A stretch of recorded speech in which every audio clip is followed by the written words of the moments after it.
Welcome along to Monza in the beautiful sunshine in northern Italy, ready for the second race of the weekend for the Formula Renault Euro Cup, round 4 of the 2018 season. The cars, as you can see, are on the grid. The umbrellas are up to try and protect the drivers. Yesterday it was as high as 30 degrees air temperature and just under 32 degrees track temperature. We're here at this most historic of venues, the Monza circuit, originally built all the way back in 1922. There you can see it's almost as hot as it was yesterday, just half a degree less. So it's going to be a tough call this for the drivers in a half-hour plus 1 lap race. We're set in the Royal Villa of Monza Park, which is the largest city park in Europe. So all around the circuit there are people jogging, riding bikes, going for picnics, and it's a beautiful setting for this track, which was one of the original Formula One Grand Prix track in the 1950 inaugural season. Only 4 tracks that were on that original calendar still used by the Formula One World Championship, and this is one of them, the others being Silverstone, Spa and Monte Carlo. So it is the fastest track on the calendar for these young drivers. It is a circuit where big braking is required at the end of some very long straights into some pretty tight chicanes.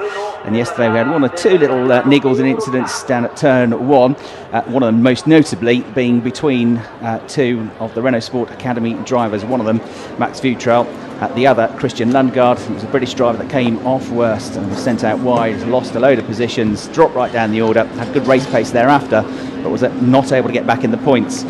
There was a lot of attention for this young man after the race, Lorenzo Colombo, who lives, he was telling me, just about half an hour from here, depending on traffic, which can be quite bad in this part of the world.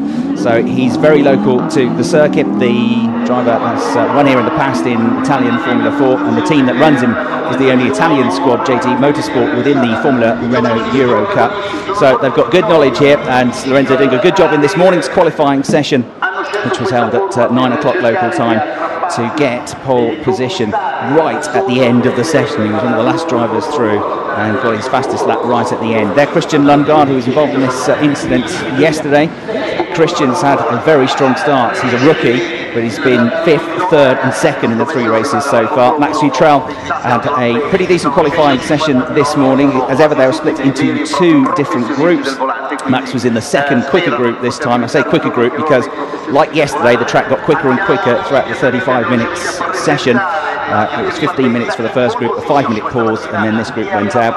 So he was 2nd behind Colombo, but only by 65 thousandths of a second. So it's the fastest driver from the fastest group on pole, the fastest driver from the 2nd fastest group alongside. Yates moved into the championship lead yesterday by making history in becoming the first ever Chinese driver to win a race in the Formula Renault Euro Cup. And he moved on to 58 points. His season gets better and better, 3rd, 2nd and 1st in the 3 races so far. Mighty impressive drive from this young man, Logan Sargent, the American, who won the first round of the season. He did 1 weekend at Barcelona at the end of last season, but this is essentially his first full campaign. The American charging through from the 8th row of the grid to get himself up into the points yesterday. Richard Verschoor has had a very frustrating start to the year. He was very ill at the opening weekend at Paul Ricard, managed to pick up some points in one of the races, but then he had a technical problem with the sensor in the other. And yesterday he was battling hard and looking like he was going to score some good points in the top 6 as we look at Oscar Piastri, the Australian, another rookie driver in this championship. There were 14 of them. But Richard, we saw stopping in the pits. I spoke to him this morning and Richard said it was a temperature sensor, unfortunately, which put him out of the race yesterday. Max de Fournet has also had a slightly frustrating start to the year.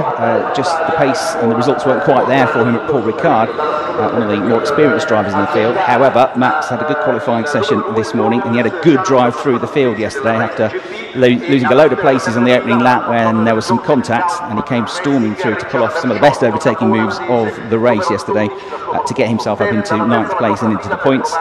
Smoliar there, the Russian driver Alexander Smoliar, with a very strong 4th place finish yesterday. One of the drivers for the Tech 1 racing team. He has had an 8th and a 4th so far, that 4th place coming yesterday, so he is up into 9th place in the championship standings. Just to give you a quick rundown of the points after yesterday's race, the Joseph Kaufman racing driver on 58 points, 43 for Max Futrell, 43 for Christian Lundgaard, and then Logan Sargent 4th, Lorenzo Colombo, the pole sitter, into 5th place now in the standings. There we saw Alex Peroni, the Australian driver, who was another one that had a strong race yesterday, coming through to pick up 5th place.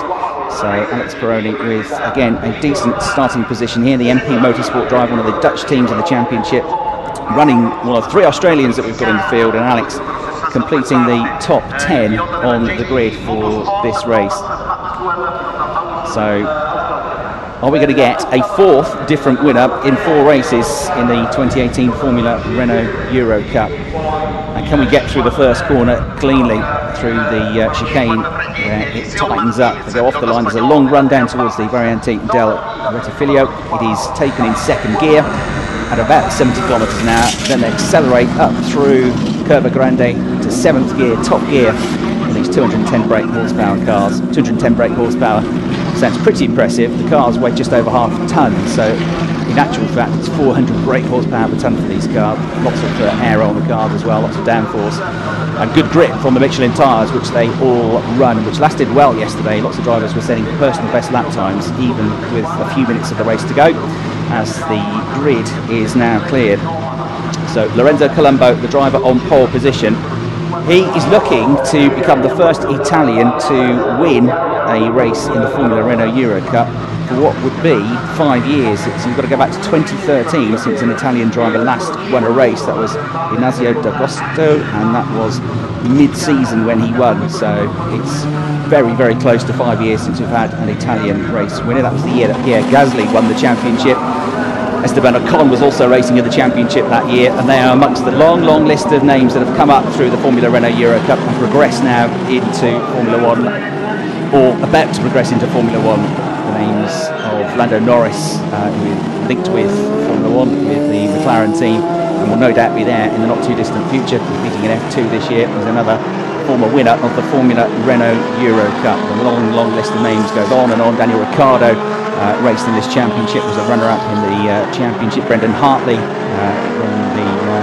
a winner as well back in 2007.